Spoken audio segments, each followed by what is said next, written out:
The movie reviewed in this episode is rated R. Listener discretion is advised. No. Late night after all the Canadian stations had gone off the air, and he was always kind of worried that he might see something like weird that was not meant for public consumption. Not the urban legends of American television in Canada. That's amazing. Can you imagine? That feels very on brand. And if you tune into the American channel, you'll get sucked into the TV forever. Hey, you'll get sucked into the TV.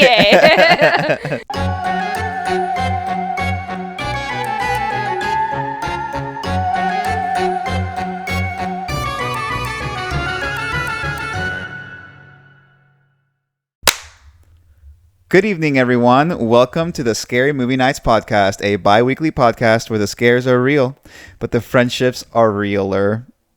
Today, we will be discussing the 1983 wild ride of a movie, Videodrome. That's Mariana. And that's Joanne. And we are your hosts for the night. But first, Mariana, let me ask you, what had you tuning in this week? I like that. Yeah. I cooked with my brother for the first time ever today. Okay. And I think that has me tuning in this week. This child, he was asking me how to use the microwave, and I was like, let me show you. Girl, you never made popcorn? Actually, I think he has used the microwave one time before when I taught him how to make popcorn. Yeah. The one time, and then the rest of the times your mom has made him popcorn. But it was really fun. It was really fun. We were like recording a little school project, so we were making arepas, and it was kind of cute. I was like directing him, and I was like, okay, no, do this. No, move your hand like this. I felt like a director. I was like, I was director, I was DP, like I was producer, I was all of it. Rendon Orozco. Yes. Joanne, what had you tuning in this week? So I was sick earlier in the week. I had to miss school over it, actually, which kind of sucked because of the nature of the illness. But now I'm feeling better. Yay! So I'm tuning in for that. Yes. And I'm really happy that the meds are working. Yes. If you're a friend, I'm more than welcome to ask me what it was. I'm not saying it on the air, but girl, let me tell you, that was gnarly. Ugh.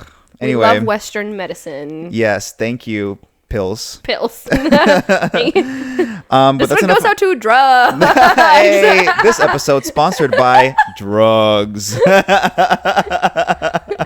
Oh my god! But enough about that. Let's roll the tape for Videodrome. Hey, woo. Okay, that was me. Do we have a Mariana generated synopsis again? They're all Mariana generated now. I'm saving my chat GPT searches strictly for job related things. Oh, you're so good. Yeah, I literally would just go on Gemini to do any little thing. I think I'm like using it anyway because Google has like the little AI response now where if you Google anything, it gives it it's like AI overview or whatever. Yeah, it's actually pretty nice. I think you can turn it off if you want, though. I think I might. Okay, well, here is my no spoiler synopsis. Videodrome 1983 is a Canadian body horror film written and directed by David Cronenberg that follows a TV producer whose channel caters to those with particular taste. He finds a torture/murder TV show called Videodrome that he wants to stream on his channel, only to find the TV show is not only real, but begins to alter his reality through hallucinations. I can't wait to talk about that. Because those mean something. Yeah, absolutely. Bless you. Bless you.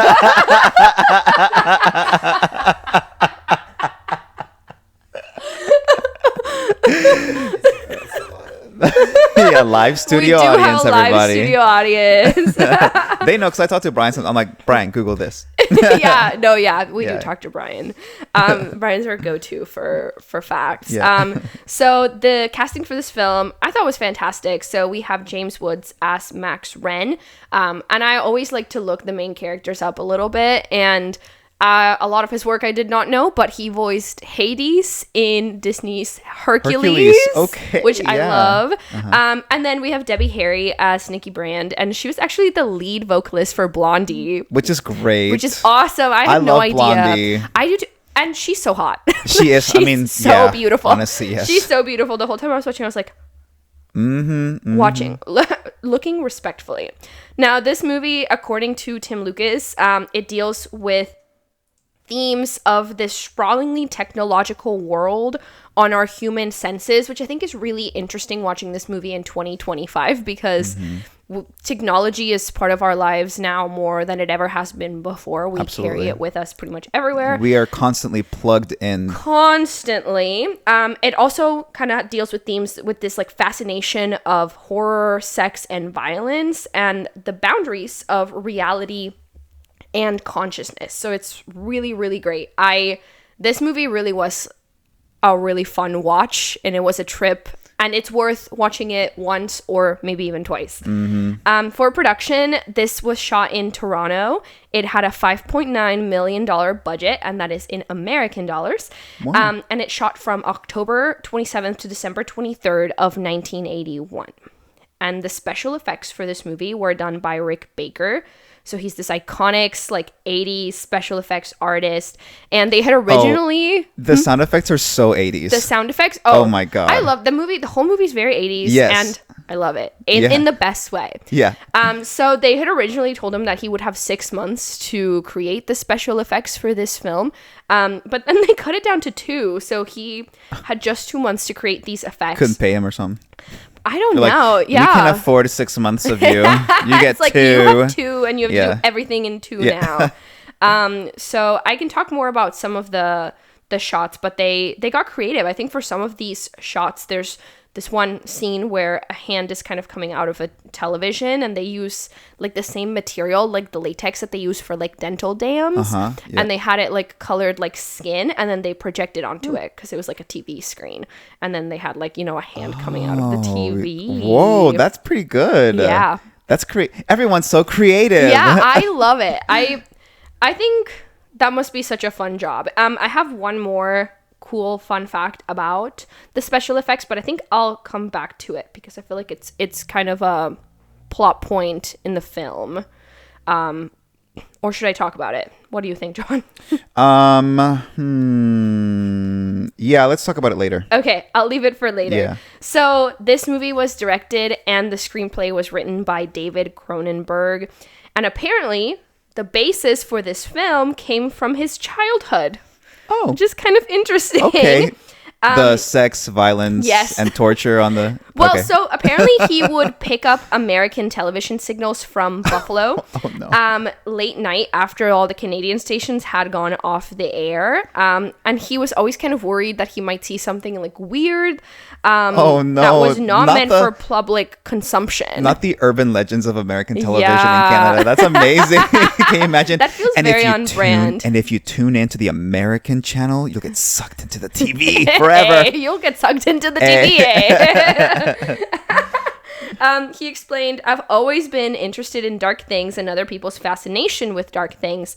Plus, the idea of people locking themselves in a room and turning a key on a television set so that they can watch something extremely dark, and by doing that, allowing themselves to explore their fascinations. Whoa. I know, it's kind of...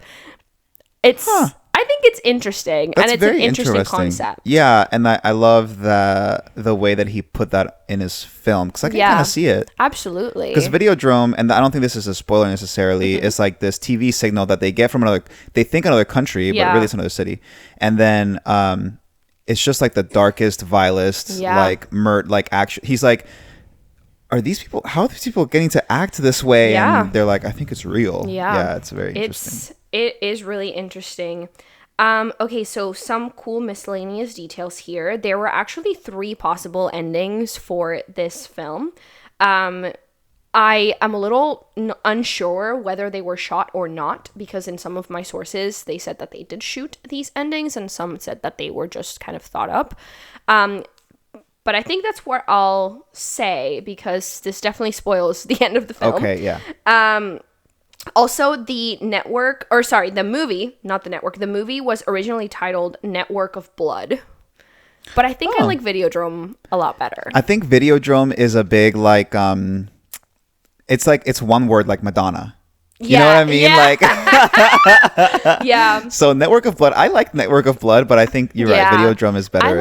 I feel like it kind of makes you look for things in the film as you're watching. Yeah. Whereas Network of Blood, I feel like right away you would be like, oh, like this is a weird TV channel, and that's what that is. Also, I wanted to add, like, as far as like what he was saying about people enjoying and exploring their fascinations, it was like really interesting because in the film, like, his TV channel was really successful. Like, they seemed to be doing really well, which means that there was an audience there that wanted to see these like dark and twisted things. So that is interesting. Well, it reminds me almost I don't know, what year did HBO like begin broadcasting? Because like honestly, his network kind of reminds me of like this, like maybe Skinamax HBO like conglomerate almost, to where it's like, because HBO back in the day, girl, they showed like boobies and stuff like that. Like they showed softcore porn almost. You know what I mean? Well, okay.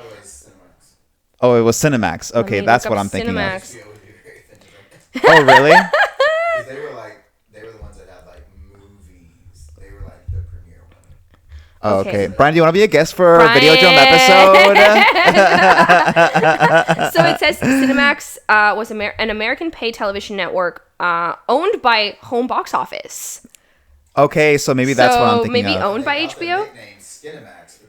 That's what it is. Okay, that's what it was. But I do remember HBO though, like sometimes tuning in late at night. Yeah. HBO would show like risque things. It launched in 1980, so Cinemax launched in 1980. Okay. Yeah, but I mean, But Cinemax was the softcore porn. there's some TV shows that I watched where I'm like, was this allowed? Like, I've been watching Sex and the City, and Samantha's naked so often in Okay, that so show. now with Samantha, what network was that? What, Let me Sex and the see. City? Sex and the City. HBO. HBO, yeah. Mm-hmm. Yeah. So Brian's so cute. Yeah. So I mean, like, while HBO wasn't like pornography, it was definitely like Sex and the City, you know, like, so it makes me think of all these channels that were like for really adults only, that showed these like things at night that were like so like Stars was the same way with like Spartacus. I remember watching Spartacus Blood and Sand and being like, oh my goodness. I mean, I was a teenager, so I probably shouldn't have been watching it, but like it was there, it was available, or you even know? like Cartoon Network, like their Like Adult nighttime Swim? shows, like Adult Yes, Swim, like Adult they Swim. were totally inappropriate, and I was definitely not allowed to watch them, but I would stay Would up I? and watch them anyway. You know what was funny is looking back at especially Adult Swim, you had stuff because they showed anime all the time too, and it was like Inuyasha. Inuyasha was your like late night, like you just turn it on for the weebs at like 11 p.m. Like that's crazy.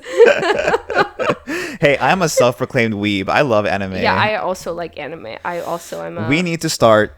We should Sakura start Card an Captor. anime podcast. But yes, we've been talking about Sakura Card Capture which for is so long. Yeah, which is totally the opposite of Videodrome. We also just keep adding like more TV shows to watch. Yeah, Because like for tomorrow sure. we're starting a new Wheel of TV Time. show. Yeah, I Wheel of know. Time. Oh my god. Oh my god, we're doing too much. Oh, We're man. DTM. But yeah, so I think that he was maybe trying to draw those parallels between like those late night TV shows and broadcasting channels. Like that's what I figured like Max was what's his name? Max, right? Yeah, Max was doing. Yeah, and I mean he had like a whole setup. I mean they have this giant like antenna, and the fact that they think that the Videodrome broadcast is from another country or another part of the world, that like lets you know that they can reach other countries using their big like antenna. They have like a giant like satellite dish almost looking thing on like top of this building. Yeah. Jeez. Not again. Like, breathe in wrong. Oh god. Let me reach for my coffee while this is happening. Yeah. Okay, back to it. I stopped coughing finally. Okay, now this film, when it was released, it tanked. It only made I'm sure. like 2.1 billion at the box office, but later it became sort of like Did you say 2.1 billion? billion? Yeah. Wait, something's wrong there. Hold on. What was the original budget? It was like 5 million. No, it must be millions. Sorry, Okay. it's definitely not billion. I was like, they made a shit. Jesus Christ. No. Was that 2.1 thing more than million. Avengers? More than Titanic? I don't know. It does have an 83% on Rotten Tomatoes. Yeah. And also really interesting, a novel was actually released at the same time as the film was released. Oh, yeah. So it's, hold on, I have it pulled up on Goodreads.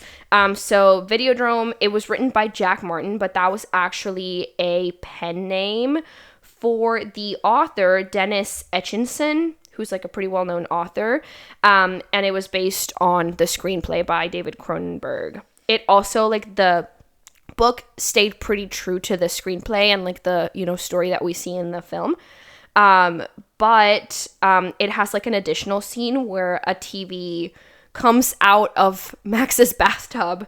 But aside from that, it's pretty much the same as the movie. Okay. Mm-hmm. That would be a crazy read, I feel. Yeah, I think so. It's a crazy movie. Yeah, it was a crazy movie. I think at some points it was hard to kind of follow because it felt so like almost dreamlike. Mm-hmm. Yeah. And then I think at some points it does something that sometimes I don't like, sometimes I do like, but it makes you question like what's really happening. Like the film will show you something and then you'll realize later, oh wait, like that didn't actually happen. Like the character didn't actually do that. Yeah, because of all the hallucinations exactly. that he has. Yeah. So I feel like maybe that would be hard to follow in a book, or maybe it would be easier. I don't. I'm not Yeah. sure. Either or. Because you could slow down and reread parts. You I could guess, just go back and reread yeah. the paragraph. I mean, I guess you can like pause and like rewind, but No one wants to do that. no one wants to do that. Yeah, very, very crazy movie. And I'm honestly really ready to get into like Yes, the speculative I think, of yeah. because really this movie, I feel like okay, you can watch it on the surface and it's crazy Cronenberg body horror, but like at the same time, most of the movie really lies underneath the surface, if you will. Yeah. Like it's a difficult watch if you're just on the surface. Yeah. And then once you dig a little deeper, that's where like the real quality of watching it comes through. So are you ready for our spoiler section? I'm ready. Okay, yay. All right, so listener, beware, there are spoils for Videodrome ahead, and you should definitely watch the movie if you like crazy Cronenberg body horror, because there's lots of that. The body horror is fantastic, by the way. It's fantastic. I It's love great. like 80s body horror. I love 80s special effects. Because they had to be so creative about how they showed certain things. Like now you have a lot of like CGI, right? I think a lot of directors kind of lean on that sometimes. But Cronenberg had none of that, and he is just such a master of horror. Body horror specifically. Any Cronenberg movie you sit down and watch, you're like, of course, it's Cronenberg. Yes, duh. Because he did The Fly. Yes. He remade The Fly. And The Fly was amazing. Also crazy body horror. Wow. We should do The Fly. It's a really We good should movie. do The Fly. So anyway, yeah, spoilers. Spoilers. Okay, so what do you think? You want to jump into the whatever you... Yeah. So there was one spoilery part that you kind of skipped, right? Yes, so I'll talk about the alternate endings because they had two. So the film ends with Max shooting himself in the head. Yes. But they had some alternate endings where it's kind of like follows along the same like vein where it's like a little epilogue after the suicide, and then you find Max, Bianca, and Nikki in Videodrome. And they have weird sex organs that come out of their stomach. Oh. That's what it said. Okay, that's what you were going to go with. Yeah. So that was like one of the optional like endings. And I think the other one, because there was like the actual ending, there's this one, and then there was another one where I think they also like somehow end up in Videodrome, or he sees Nikki in Videodrome. I don't know. There was like several conflicting different things that I read, but they ended up going with the shot of him with his little handgun. Yeah, shooting literal himself in the handgun. literal handgun. Literal handgun. And then speaking of the handgun, that was what I was going to talk about earlier for the special effects. I just thought it was really silly that the original concept by Rick Baker, who did the special effects for his flesh gun, so he like, you know, he picks up a gun and he hallucinates that it becomes like part of him and it becomes like a flesh thing attached to his hand. And it originally had eyes, mouth, and foreskin. But Okay. Cronenberg was like, Okay. that's too much. Let's do a little bit less. So we do still get a very like weird, creepy looking flesh handgun thing. But Yeah. it was supposed to have eyes, and I kind of would have loved for it to have eyes. Like I think that Honestly, would have me been. I think that might have been a little too Is silly. it sentient? Yeah. You know, like Yeah. because if it had a mouth, would it say something, or would it just be like weird noises? Do you think it would just spit out the bullets? Like, Yeah. Chua, hak, chua, bullets. no, not that I love that gets you every time. It gets me. It's so bad. Oh my god. Okay. Yeah, I love the flesh gun. Okay, Yeah. also, you know when I also do love the flesh gun. I also love whenever they have like a character, and this happens I think maybe at least once in this film, where they like make a character's head and you can clearly tell that it's not that Oh, person, yes, and then they like smash it or blow it up. I yeah, love or that. something like that. Yeah. Okay, so speaking of handguns, I remember when the guy tried to stick the tape in his Yes. like stomach hole, I guess. Yeah. And he pulls it out, and we were like, "What is that?" Like it was transformed. Yeah. It's a hand grenade. Oh my god. That's why he explodes. Whoa. But it's like an old timey hand Yeah, yeah, grenade, yeah, like the ones that one you- the ones with the leverage and you could throw. Whoa. Yeah. That's what that was. That's Whoa. what we were like. Because What he the blows hell up is that? immediately He after, blows yeah. up immediately afterwards. And that's where you get to see him, like, you get to see, like, a weird, like, face that's clearly not a real person. Yes, and then exactly. they blow it up. It's awesome. Exactly. So, you know, talking about it's really okay. So I kind of want to go back to the beginning. Brian brought up a really good point Mm-hmm. about. So in the 70s and 80s, apparently Times Square was like full of sex shops and like sexual themed places that you like, could go to. It was not like a touristy place you would It want was to, like, not, be in. especially not with your family. And Yeah. apparently it was like ridden with crime. And I mean, Yeah. okay, so New York in the 70s and 80s, first of all, was horrible, like murder, other crimes.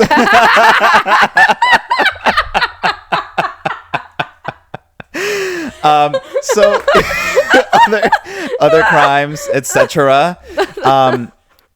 So like the point of the film too was like the pursuit of sex and more extreme forms of it. And like the fascination with like sex and even like violence and things Yes. like murder and Normalist other things. and other things. and other things and other crimes. Yeah.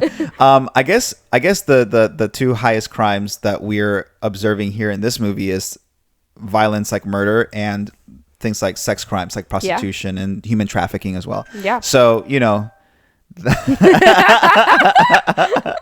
What is happening with what the is studio happening? audience The today? studio audience today is like going crazy. No, but so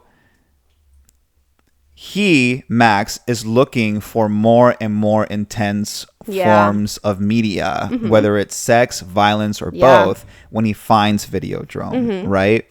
And I think ultimately how it evolves is that Videodrome is using sex and violence to control its audience. Because that was the Absolutely. ultimate goal. Yeah. Right? Mind control, essentially. Yeah, essentially mind control through hallucinations. Yeah.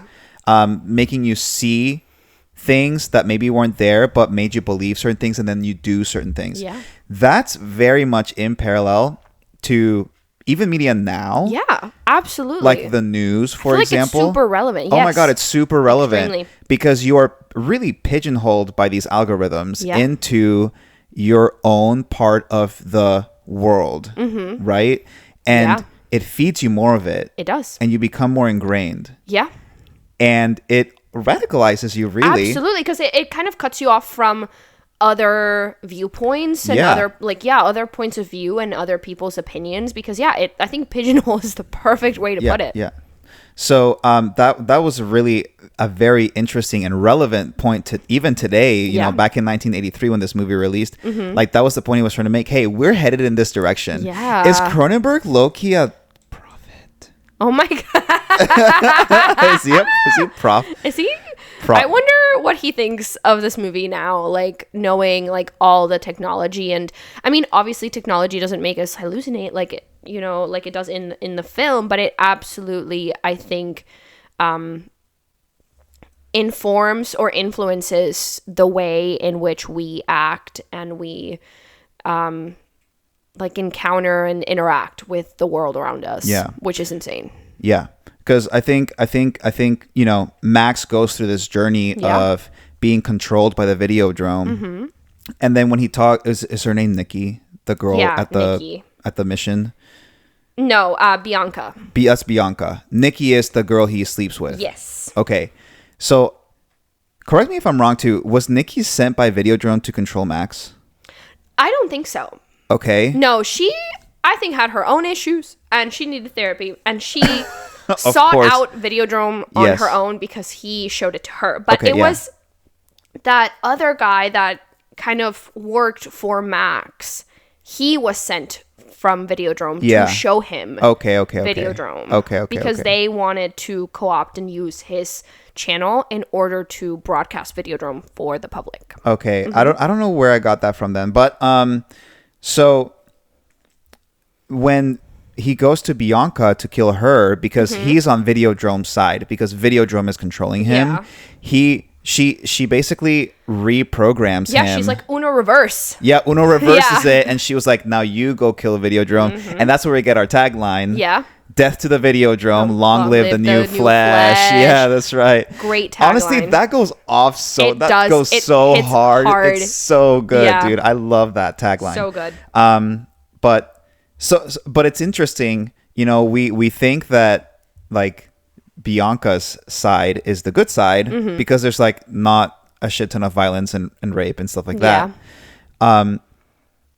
But really he's just being controlled by her almost to like take down Videodrome. It was an interesting switch. Yeah. But I like the idea of Max like taking control of his own self, and it's like, okay, now I know how the Videodrome works and I can use that knowledge against the Videodrome. Yeah. It's almost like he's taking back his own will. Yeah. If you will. If you will. Yeah. So do you think like at the end when he, you know, commits suicide, do you think that was him taking back the will?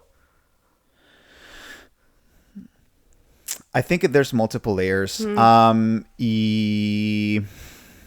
Gosh, it might just be one of those things that you don't really know. Yeah. Because he ended his own life. Yeah.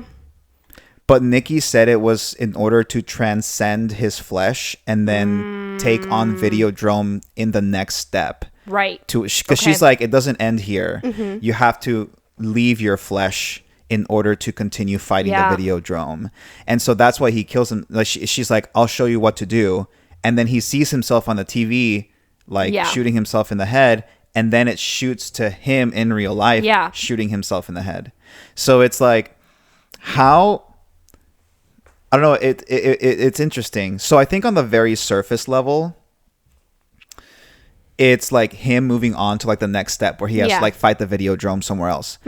On a deeper level, I think it maybe even represents like the hopelessness of that situation, because it's like, how do you take back your power from the things you're constantly fed?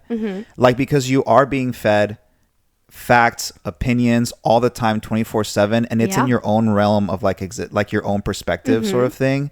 How do you escape that? How do you escape the echo chamber that you've placed yourself in? It's almost like removing it's almost like he is removing himself from like the equation, and he's like now I'm not a pawn anymore, like you can't use me anymore. So. And so there's a level where that could also be true, to where it's like he is taking back his power, but then also by what means? So I don't know. It's interesting. It's interesting. It might be an Inception moment. It's thought provoking for sure. I want to talk about the beginning of the film. Okay. Because which beginning? I want to talk about him eating the pizza. Oh, like the very first shot. Literally the very first shot of the film. I feel like it establishes his character so well. Because from the beginning, you're like, ew.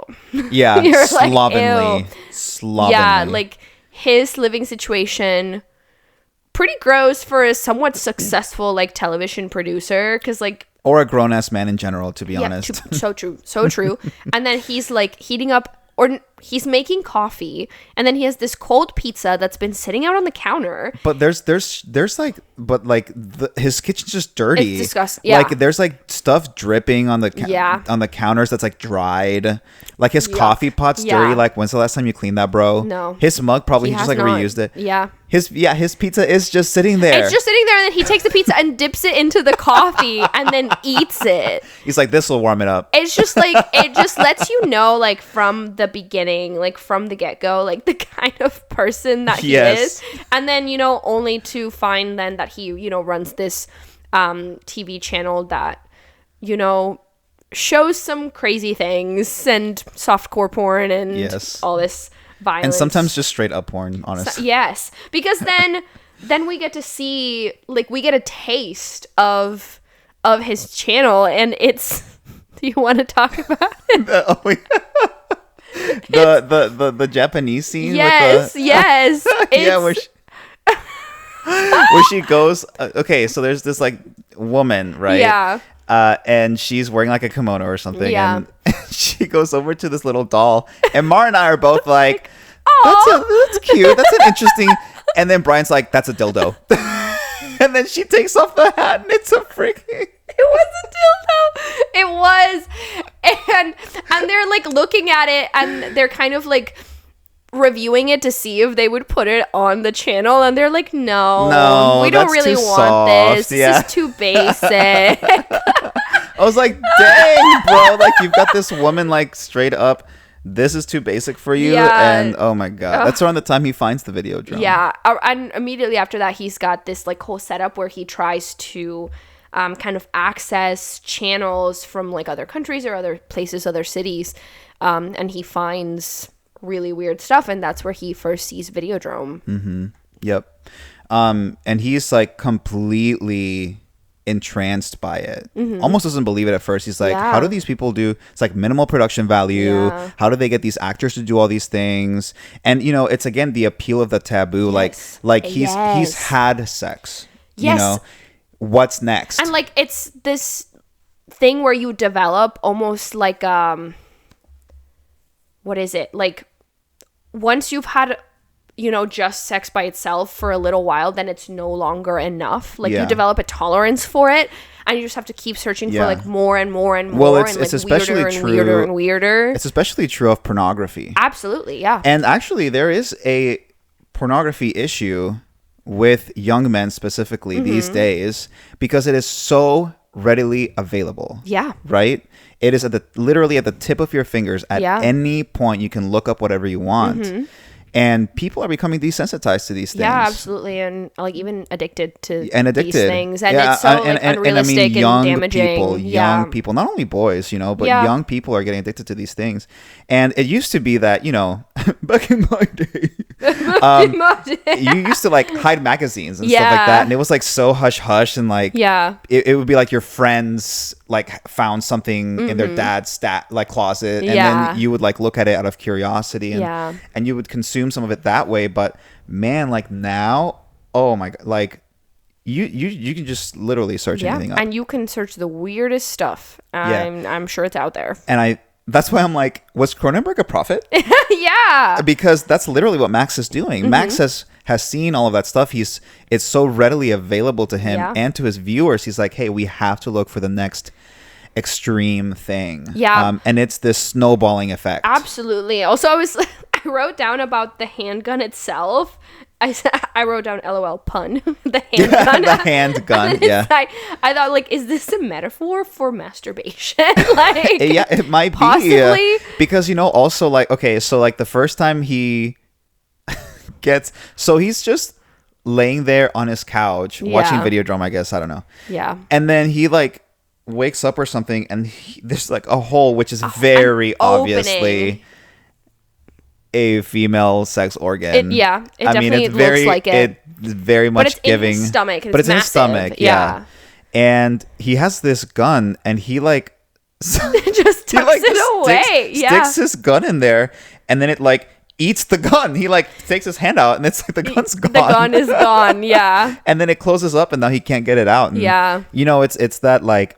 it's that fusion of sex and violence. Oh my God. You know what I mean? Absolutely. It's the infusion of sex and violence, and then how do you take it out? You can't. Like, once it's inside of you, once you've been witness to that, and once you've been radicalized to that, it's part of you forever. Yeah. And the really cool thing about this movie is that because he's hallucinating all these crazy things like the gun and, you know, his stomach opening up, as I think as the audience, it's kind of hard to tell, like, did that really happen or not? Because there's a scene early in the movie, it's the first time where I questioned. I was like, wait, are we seeing what everyone else is seeing? Because I think his like secretary comes over to help him and he like slaps her. Yeah. And then she acts completely normal. And then I think we all realize, like, oh, he did not actually slap her. That was so funny, actually. Because what does she do that she like knocks something down or? I think she like, also, there's this really weird thing where like she would make tapes for him, like telling him what's going on the next day, because that was at the beginning of the film. She's like, hey, Yes. Max, like you have a meeting with so-and-so. And so she's kind of like dropping that off and checking in on him because he's been acting really weird. And she's kind of putting the tapes into his little VHS player, and he like turns around and just smacks the crap out of her. I feel like she dropped something, or I don't Yeah. remember. I remember being like, that was an overreaction to whatever just happened. Yes. And then you like Bitch kind of her. realize he did not slap her because she doesn't react in a way that I think a person would react if they've just been slapped. No. But then he even said, sorry for hitting you, and she's like, you didn't hit me. What? She's like, what are you talking about? Yeah. Yeah, you didn't hit me. And he was So like, the whole time, like, I think the movie made me wonder, like, all these things that are happening, like this quote unquote handgun, hand grenade, what did that actually look like?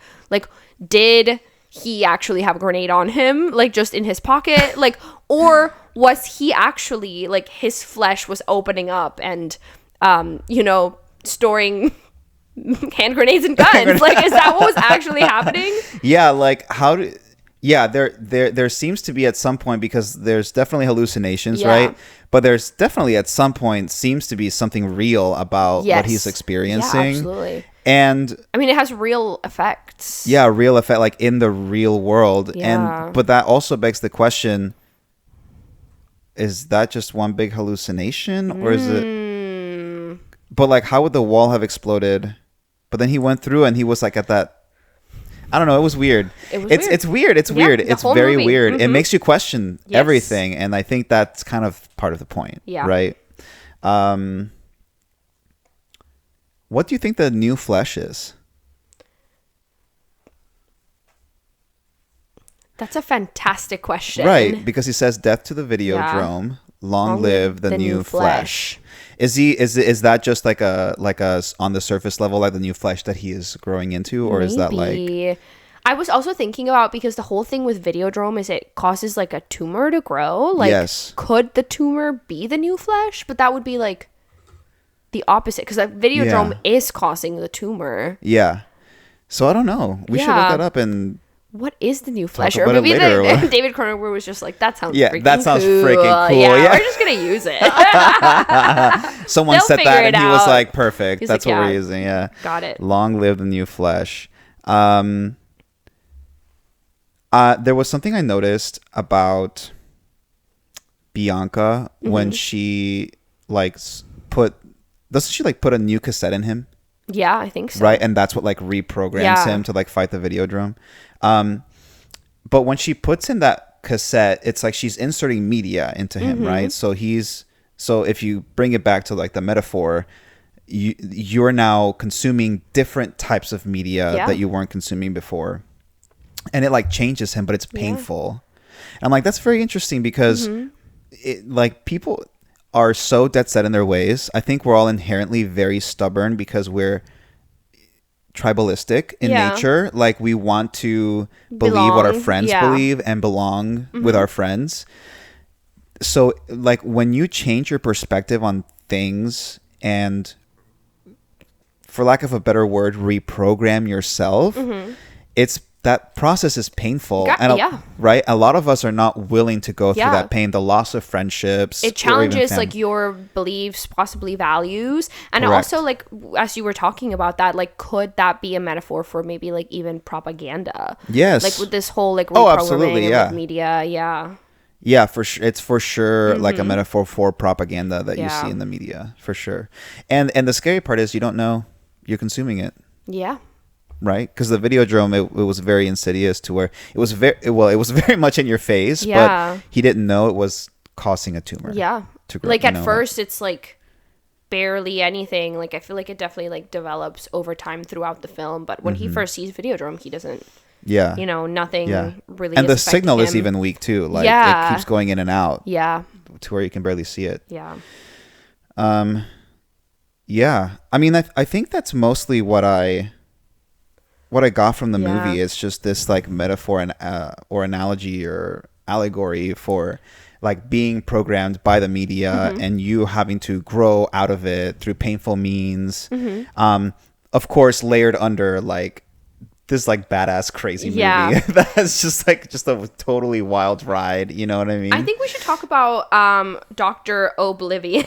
Dr. Oblivion. Dr. Oblivion. Okay. I feel like you kind of get these two like opposing sides where you get like Dr. Oblivion, and I think he kind of represents like conservative views and values. Okay. I mean, him and his daughter have this whole thing where they like help the homeless, but what they're doing is they let them come in and watch television TV, because they think that that's beneficial to them. Yeah. And then you have like keeps them up to date with the world. On the opposite end, you have like Videodrome, which is after profits. Also, I think it's interesting that Videodrome, it's like they find out that it's owned by this company that also makes glasses. Yeah. And so I think maybe that's like kind of interesting because they like kind of deal with like helping people see or making people see what they want them to see. Like at least as far as Videodrome, but also like when you get glasses, like you are helping someone see things. Like literally. Whoa, I never made that connection. You're right. I was actually confused about that whole. Yeah, it was like, a little it's bit behind weird. An eyeglass but shop. then they have like a whole like at the end, it's like this gala, Yeah. and they have like all these dancers, and it's like premiering their new line of like glasses, which is so weird. Like I've never just seen bizarre. a company do that. Super bizarre. So I no, thought that was you're kinda right. interesting. That's very true. Yeah, they do definitely have like opposing views. I also thought it was hilarious that Professor Oblivion refused to be on TV unless it was through a TV. A TV, yeah. Well, it's super meta, but then we realize that it's because he's actually been dead. Yes. And it's just Bianca kind of editing together these tapes. And then I think furthermore, like it becomes like Bianca becomes a representation of like Professor Oblivion's like more conservative views about like media. And then Nikki becomes like this kind of, she becomes not a representative, but she kind of represents Videodrome. And so I think it was really interesting. And I think that Max definitely has like sexual tension with both of them.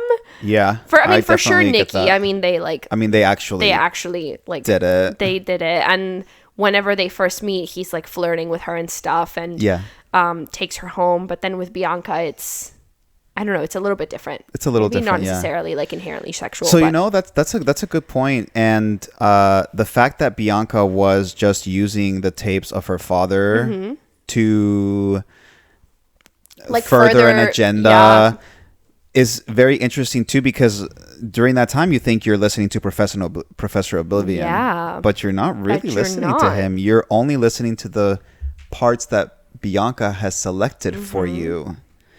And I think there's a lesson in that as well, you know, like just layers, just layers, bro. Keep opening up. Just keep pulling out layers from your stomach. Pulling out like guns and. But yeah, that's so very interesting now that you mentioned that, because it's so like think about that in the terms of like a celebrity. Okay, let's say like Dr. Oz. For lack of a better, not there are better examples, but I'm thinking Dr. Oz because he gives people medical advice or like health advice, let's say, through a TV.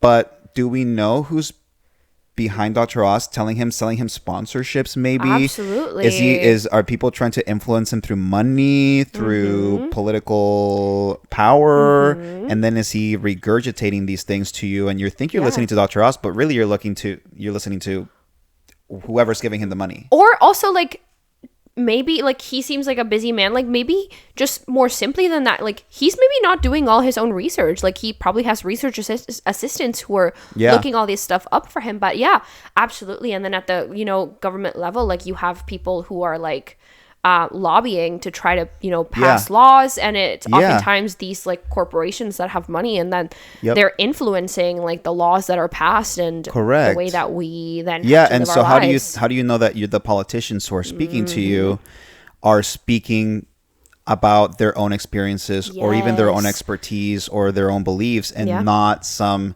oil lobbyist, pharmaceutical company lobbyist, et cetera, et cetera. You know what I mean? It's super interesting. Or even I think about all the time, like whenever I follow like celebrities on Instagram, which by the way, whenever celebrities post on Instagram, I never like their posts because I'm like, they have enough. You don't want to mess up your algorithm. No, I'm like, they have enough likes. Like, that's just a weird thing. They should be liking my post. I know, but I always wonder, like, is this really like Chapel Rowan, like making this Instagram post? And I always think about like,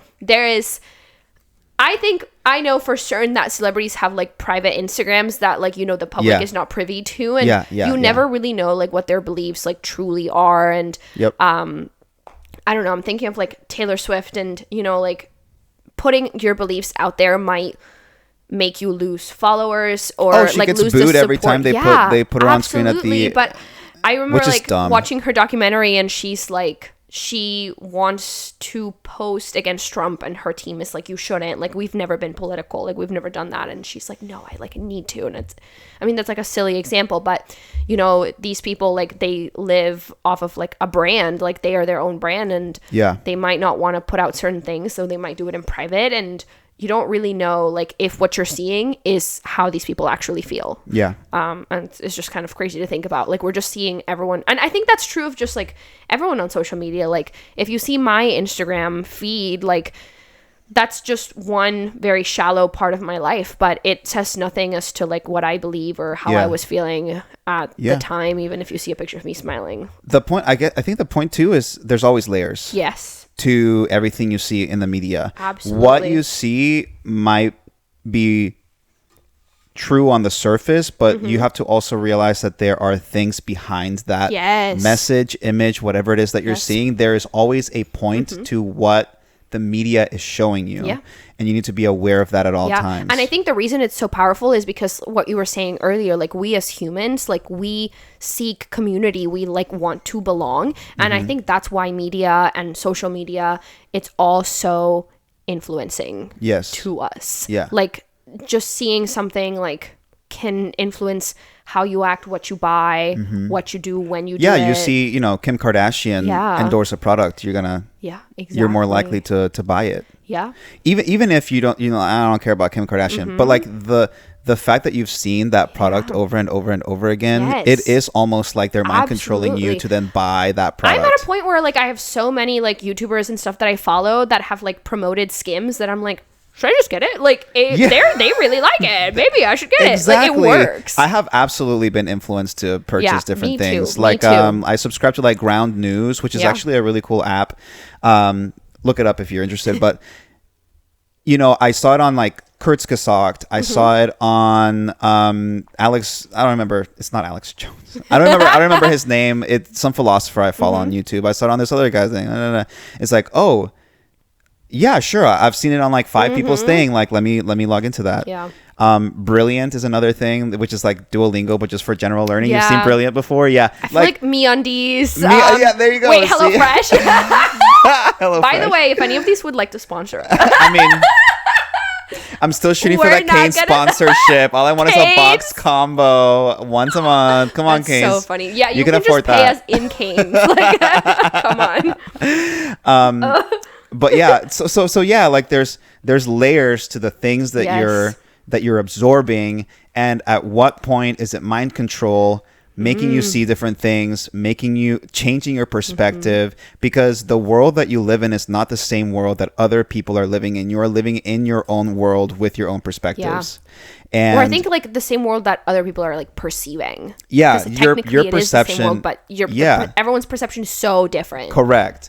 I mean, yes, okay, we have a natural physical world, but like the world as you perceive it is extremely different than anyone else. That's a whole different story. Yeah, and it blows my mind every time. And I think you need to protect your perspective. Yeah.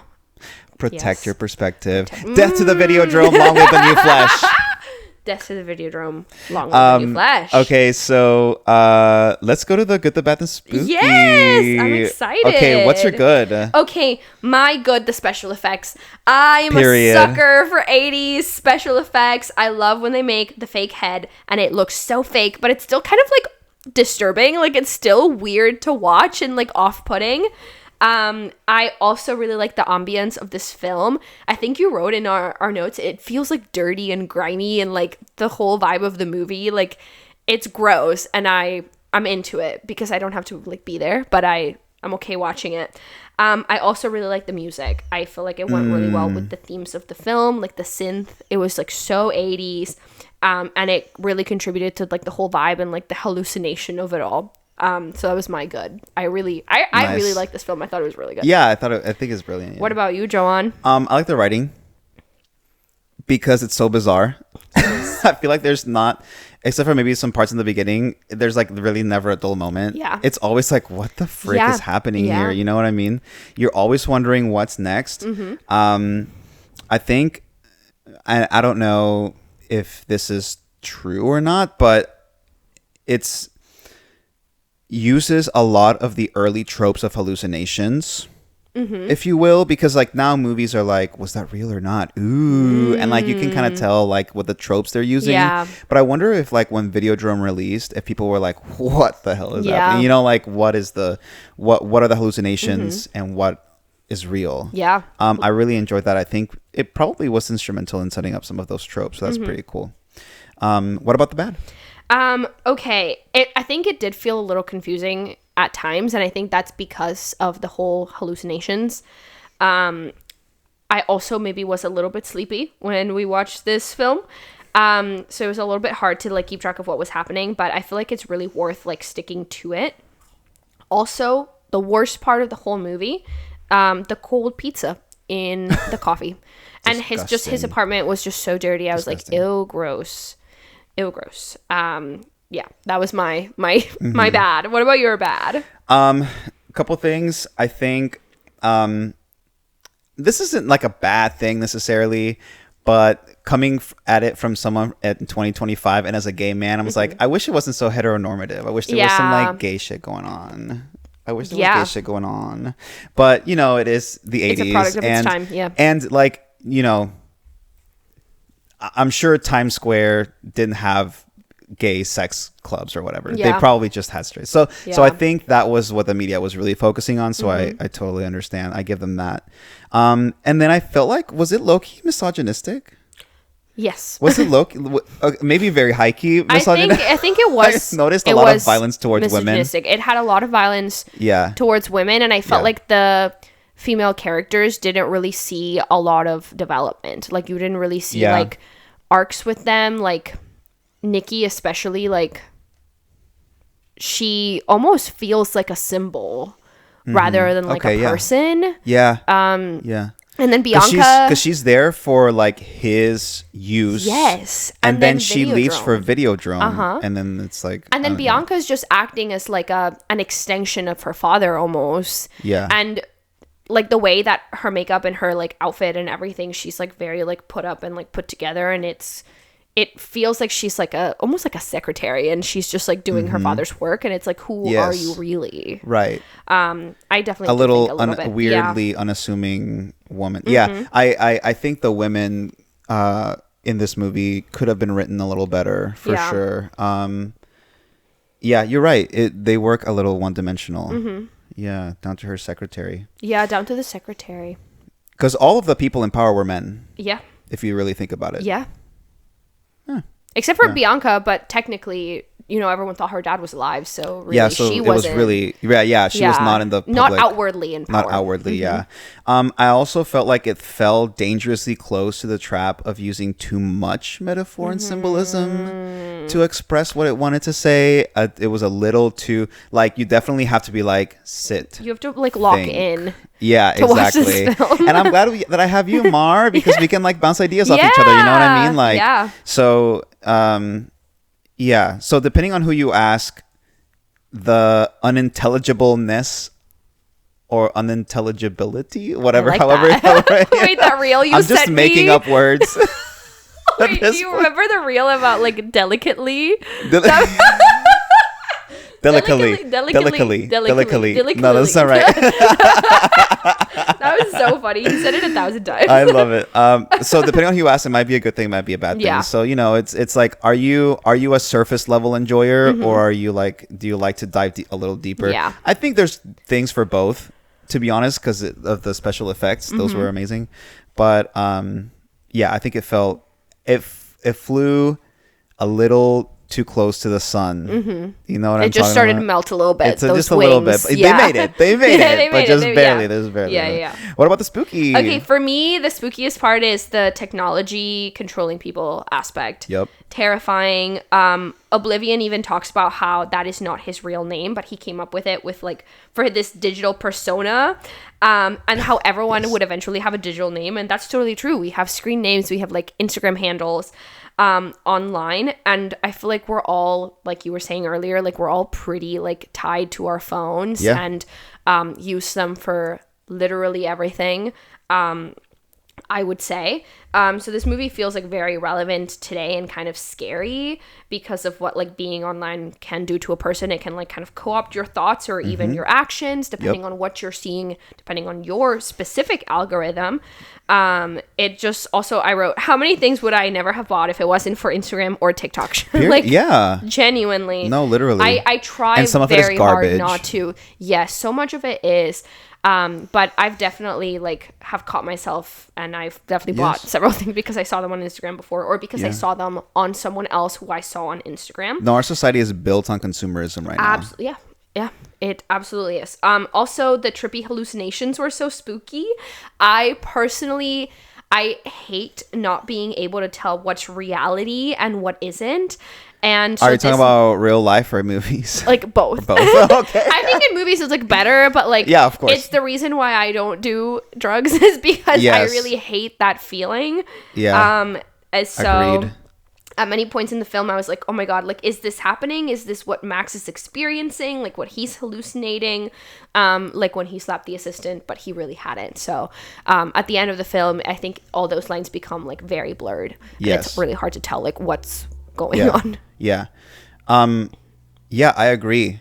I actually wrote my most important point is that the idea that we can be manipulated by the media and we do not realize it is, I think, the scariest message of this film, to be honest.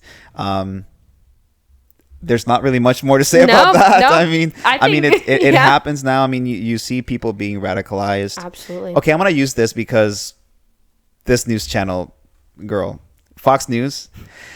Look, I'm telling you right now, people have been radicalized by Fox News more times than I can even count. I mean, I've just heard so many people like, yeah, my parents used to be like middle of the road people, and they just sat in front of their TVs and watched Fox News, and they were radicalized. Yeah.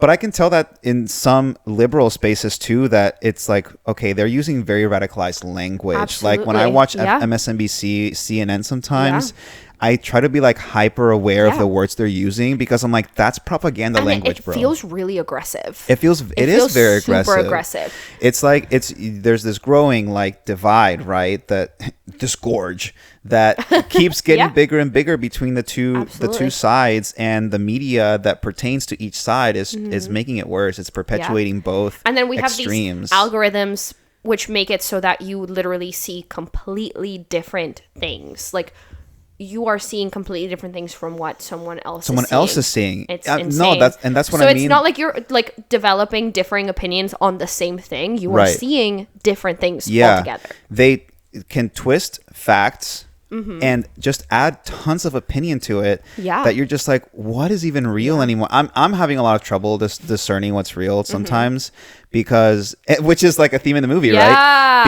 Because like I just see these things and I'm like, this is propaganda. Yeah. I know it is, and I need to do my own research. But who has the time, girl? I just want to play Dragon Age. Because society has built it so that we're all really busy working. Yeah, and so that we tired. don't have time to do the research, because when we do have our little tiny bit of free time, we don't want to sit there and do the research and fact check. We want to play our video games. Play a video game. And watch our movies and our Hello, shows. yes, so. and record my podcast. Yeah. So, you know, that's the spookiest thing for me. It's this feeling of like helplessness in being basically radicalized into one way or another, and I myself try to be hyper aware of this. So, you know, also the body horror is so spooky. So I good. agree with you 100%. Yeah, It's so so good. Cronenberg, you've done it. I love it. I love You've done it. Okay, so what would you rate this movie, Mar? Let's rate this movie in hand grenades you to pull out of Max Wren's Stussy. Stussy.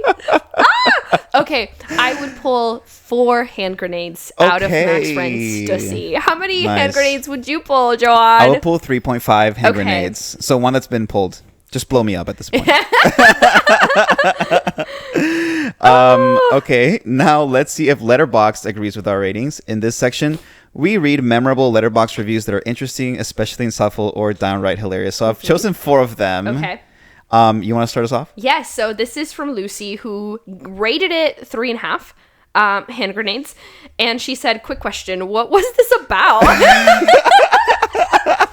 Same. I feel like if because we 4 watched it together, but I feel like if this was a scary movie night movie, yeah, I think other people might have been like, "What the hell was that?" Yeah, absolutely. Right. Okay. This next one's from Ely, and it's 2.5 stars. This is what happens when you put your dick in a VHS player. You birthed the Videodrome. Okay, I will say there were several times in this film where I thought he was gonna like have sex with the TV. Okay, like, no, you know that part when she's like, "Come here, Max. Yeah, come like, here," and it's Nikki then in the TV. Yeah, yes. it's Nikki in the TV, and he starts making out with it. And the TV starts like moving and like pulse, Yeah, like, it was like weird. breathing, yes. very sexual. Yeah, it was very Yeah. sexual. I think that was low key like a lesser metaphor for performing sexual acts on other lips other than the ones on your face. Interesting. Okay, let me read this next one. So this is by Jamal Bowie, who gave it 4 stars. A piece of advice: don't watch this on your iPad on the treadmill in a busy gym. Can you imagine? No. Oh my god. Okay, that's a crazy choice to make, though. Like, actually. Also, how long are you on the treadmill at the gym that you are choosing to watch a movie? A movie, because like maybe like a TV show, yeah, like in 30 minutes to an hour. Exactly. But this movie is definitely over an hour. Like, so I definitely have watched parts of movies. Okay, like in parts. That's valid. You know what I mean? But I don't know this person. I don't know. Jamal, message us. What are you doing? Please tell us. Yeah, we need to know. This last one is by Oh, I like this. Suspirium. Like Suspiria, maybe? Yeah, okay. Which we should watch. We should watch Suspiria. Me neither. And I've really wanted to. Yeah. 2.5 stars. This film has the same energy as my mom telling me to reduce my screen time. Yes, that's very much so funny. I know so. my Hispanic mom was definitely always like, "Es por ese teléfono." Like anything I would tell her is like, "It's teléfono." For me, it was video games. For me, it was the phone or the television. Like, yo, because how old are you? I'm 26. Oh my god, baby. No, I'm 32. So we didn't have fancy phones back then. We could text. What's it called? TI9? Where you would T9, where you like click the buttons and it. Oh. Like, did you ever do this? The T9, where you had to press the buttons like 3 times. Oh, No, it no, will I didn't do predict that. the word. So you could click it 3 Really? times for the letter, Uh-huh. but if you turn T9 on, it would you would just click it once, and then the phone would predict what word based on the combination of letters that you Had started pressed. typing. Yeah. Wow. I definitely did have like a phone with just we numbers got a on Brian it. comment incoming. And the 3 letters, and I would have to like press like the letter like 1, 2, 3 for the P and all that Oh stuff. yeah. That's T9. Okay. And then predictive Oh. text took that over. Oh, Okay. so predictive text is okay. T9 is Like the tap tap tap. Yes. Oh, Okay. okay. Like, click, click, click. Yeah. Yeah. I did. That sucked, bro. I did do that. It did. You only had to hit the button once. Yeah. Yeah. Okay. It's like, Okay. oh, he's trying to write. Yeah.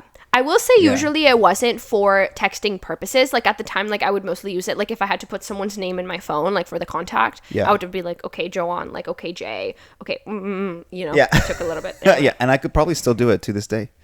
Yeah. Yeah. You just Bring me give a phone. Nokia right now. And that about does it for today. Thank you for joining us. This was a heavy episode. I Yes, feel like it we was kind of talked for a long time. low-key sexual too. Like, Yeah. so, you know. We talked like politics. Hopefully you're over 18 yeah. and all that. If you enjoyed the podcast, tell your friends about us, and don't forget to rate us 5 stars in whatever app or podcast service you use to bring on the spooks. Please follow us on our socials by going to scarymovienights.com. Our 2 most used social media platforms right now are Instagram and Facebook. Just search Scary Movie Nights on either platform and you'll find us. You can also message us through our socials or by sending an email to spooky@scarymovienights.com. Tell us what you think about Videodrome. Did you watch it? Was it your thing? How many hand grenades would you pull out of your stussy? Also, Death to Videodrome. Long live the new flesh. I'm Juwan. And I'm Mariana. And thanks for joining us for another scary movie night. See you in 2 weeks. Stay spooky. Eh.